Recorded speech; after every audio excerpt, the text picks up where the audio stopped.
Hello viewers, so I'm back with my new video. It is for U.A.E SST grade 8, the land and physical geography of North America. So here we have the learning objectives to identify the main geographical features of the North American continent, including its mountains, rivers, and natural resources. The U.A.E link. U.A.E has mountains, rivers, and natural resources like petroleum, which we call it in other words as black gold. Dates are found in plenty over here and is also known for frankincense, perfumes, and so on.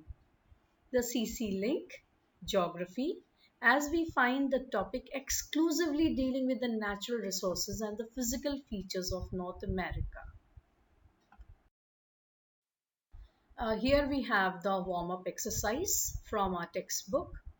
How many countries are in the continent of North America? List them. So there are 23 sovereign countries. The list you can see over here. So viewers, before I proceed further with my video, just a humble request to please subscribe to my channel if you haven't subscribed, and please press the bell icon for the notification of my latest videos. So here we have the geography of North America. What you can see over here is the map of North America. When you look at the map of North America and you read the information provided, it gives you a better picture. There are 10 countries on the continent of North America and about 13 different nations and territorial islands in the Caribbean Sea.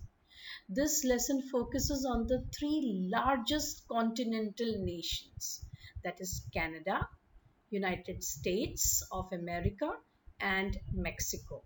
So what you can see over here in the map, you can see in the northern region Canada, then in the central part you can see the United States of America, and then you have Mexico. So this is what we have, the North America being divided into three main territories. There are seven other countries on the North American continent to the south of Mexico. So these are the names of the countries: Belize, Honduras, Guatemala, El Salvador, Nicaragua, Costa Rica, and Panama. These are referred to as Central America. The Panama Canal was constructed and opened in 1914 and allows ships to pass from the Caribbean Sea onto the Atlantic Ocean side of the continent and to cross the narrow isthmus into the Pacific Ocean. Panama is the end point of North America and where South America begins. So you can have a look over here in the map, viewers. Just below Mexico, you can see these Central American countries, which is very much clearly given over here. And then you can see at the edge, before the South American continent begins, we can see the Panama. So we have a Panama Canal over here, and this canal is helpful in connecting the two seas. One is the Caribbean Sea onto the Atlantic Ocean, and then it joins the Pacific Ocean. And it still is holding a very strategic importance. The cargo ships usually sail from both the oceans to and fro with the help of this Panama Canal. Recently, just a year ago, there was a problem in the Panama Canal wherein there was a huge big cargo ship which had blocked the passage of the other ships, and it took them a pretty long time of say 10 days to get rid of that Panama Canal and open up the region.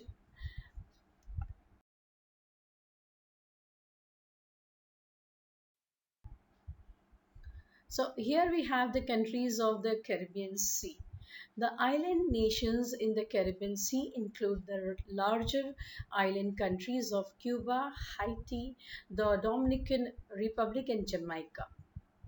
You can see all that in a line over here. First, you can have a look at Cuba, which is a pink, huge, big portion. Then, besides that, when you go little below, you will find Haiti. Then you will find just besides it the Dominican Republic, wherein you can see Santiago, and then comes Jamaica on the uh, left side, or rather in the western region of Dominican Republic, we can see Jamaica. Another group of smaller island nations are in the Caribbean Sea, along with the islands that are the territories of other countries, including Puerto Rico, the U.S. Virgin Islands, and the British Virgin.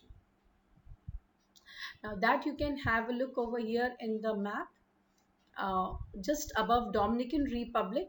You can have a look at the Virgin Island, which belongs to US, whereas British Virgin Islands, it belongs to UK. They have also given you various names over here on the eastern side, small islands, and the names of the countries in the brackets, showing you that it belongs to those countries.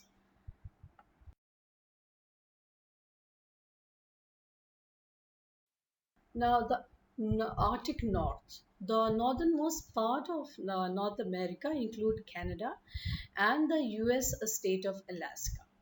Some parts of Canada lie within the Arctic Circle at 66 degrees 34 minutes north latitude. This is the area of the Arctic where all land remains in polar darkness during the winter months, peaking on 22nd of December. That means it is the time of winter solstice. 22nd of December is said to be the darkest night of the year. So for pretty long period, that is for 6 months, they experience complete darkness. Whereas for another 6 months, wherein they have the summer solstice, they experience complete brightness for 6 months.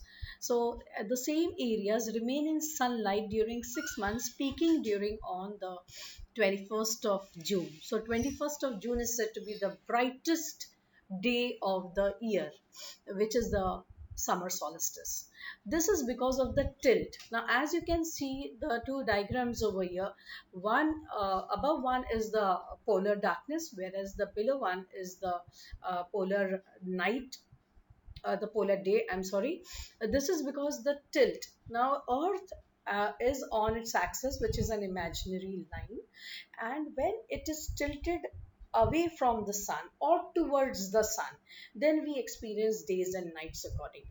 So if it is like the northern part of Canada, which lies in this Arctic Ocean, and the North Pole, which is on 90 degrees north, wherein you have the tilt. That means you have the portion facing the Arctic Circle, facing the sun. Then for 6 months they experience daylight, whereas the other portion, that is the opposite side, which is called as the Antarctic Circle, they experience 6 months of darkness, and vice versa. Now, here comes the Canadian Shield. The Canadian Shield is a large sheet of rock formation, which you can see in the pictures over here. It looks very rocky, and it stretches all the way from the St. Lawrence River in eastern Canada to the Great Lakes in southern Canada, and northward all the way up to the Arctic regions. The small map which has been put up on the top, the orange portion shows you the Canadian Shield. So it's a huge big region which is being covered on this Canadian Shield.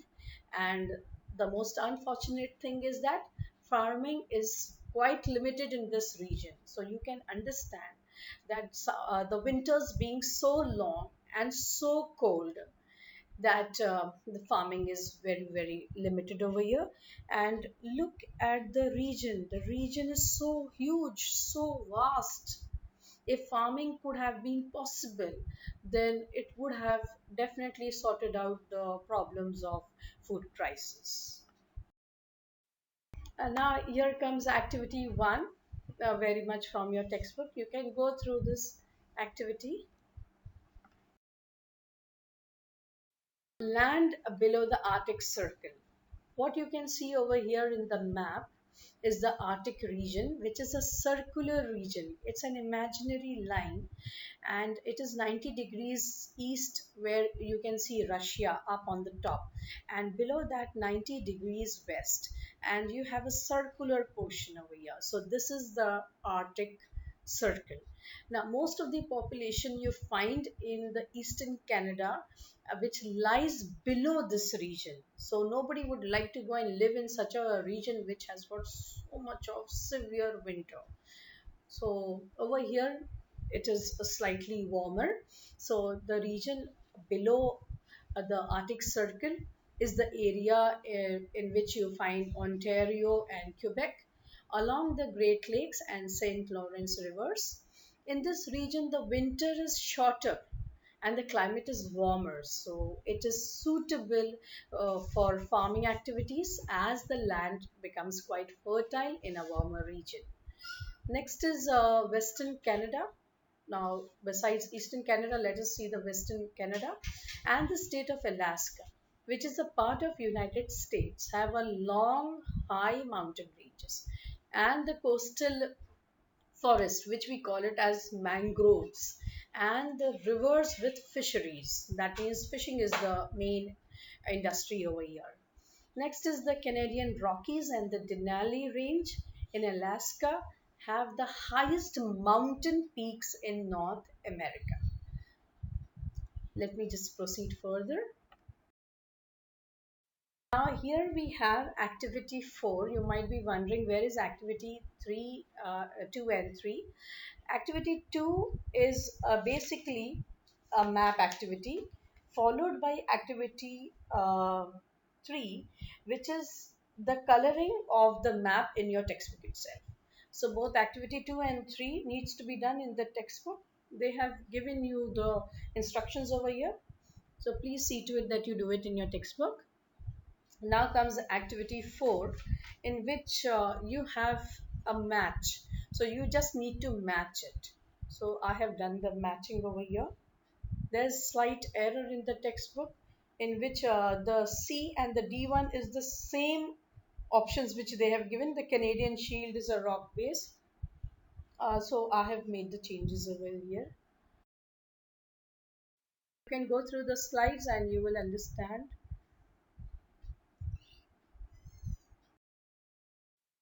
This is again from your text. It is just the match the following thing.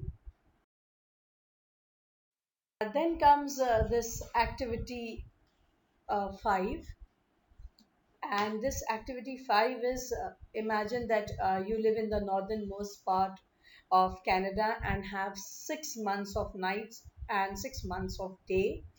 How do you think you would feel, and how do you think your life would be different? Now, this is what I felt after going through the lesson, that this is what I often feel if I have to live in a region of Canada in which you have 6 months of days and 6 months of night. So, this would be my feeling. I've shared with you. You can add some more points of your own. Land below the Arctic Circle. What you can see over here in the map is the Arctic region. So viewers, thank you so much for watching my channel Learn SST, and if you really liked it, then please give me a thumbs up, and hope to see you soon with my new video. Till then, take care. Bye bye.